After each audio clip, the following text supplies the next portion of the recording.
out of my own imagination, with care and respect and humility, to create a conversation with voices I have never heard but only sensed in echoes. The challenge of trying to perceive and experience unconventional realities from the patient's perspective is the heart of psychiatry, working through the distortions of both observer and observed. But inevitably, the true innermost voices of the departed and the silenced, the suffering and the lost, remain private.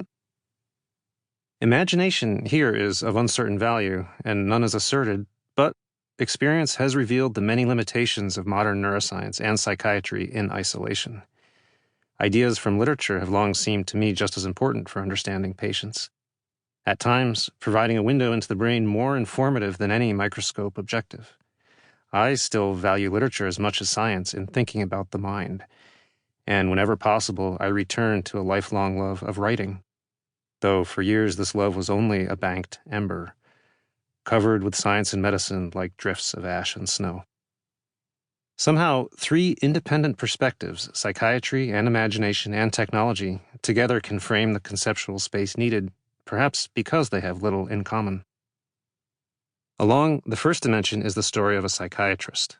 told through a progression of clinical experiences, each centered on one or two human beings. Just as when a fabric frays, its hidden structural threads can be revealed, or when a bit of DNA mutates, the original functions of the damaged gene can be inferred. The broken describe the unbroken, and so each story underscores how the hidden inner experiences of healthy human beings, and perhaps of a doctor as well, might be revealed by the even more cryptic and shadowed experiences of psychiatric patients. Each story also imagines the emerging human inner experience of emotions in moments of the world today and across millennia in steps along our journey, past obstacles in our path that may not have been traversed without compromise. This second progression begins with stories of simple and ancient circuits for just being alive, the cells for breathing, or for moving with muscles, or for creating the fundamental barrier between self and other. That earliest, most primal boundary between each of us and the world, called ectoderm, a lonely, fragile layer thin as a single cell, gives rise to skin as well as brain, and so it is with the same ancient borderline that contact between human beings is felt in all its forms, physical or psychological, across the spectrum from healthy to disordered social states. The stories move among the universal feelings of loss and grief in human relationships, to deep fractures in the basic experience of external reality that come with mania and psychosis, and finally, to disruptions encroaching even on the inner self, the lost ability to feel pleasure in our lives as can happen in depression, the lost motivation to nourish ourselves as in disorders of eating, and even the loss of the self itself with dementia at life's end. Along this second dimension, the emotions of the subjective inner world, we begin and end with imagination. Whether in stories of prehistory,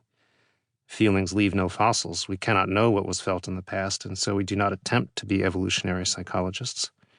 or of the present, since even today we cannot directly observe another human being's inner experience. But where the measurable effects of feelings are consistent across individuals, as far as we can tell with carefully applied technology, experimental insight into the inner workings of the brain may develop.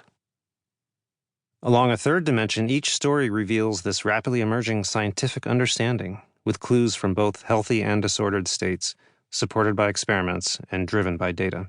This final dimension is thus a scientific axis, drawn to guide the public without scientific training, people who deserve to grasp and own for themselves every idea and concept here. This book, then, is not only about the experiences of a psychiatrist, nor imagining the emergence of human emotions, nor even the latest neurotechnology. Each of these three perspectives acts only as a lens,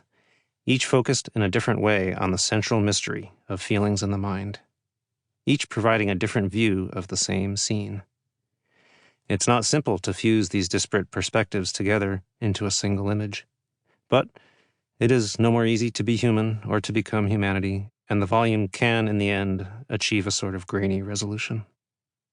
Profound respect and gratitude is expressed here to my patients, whose challenges have provided us with this perspective, and to all whose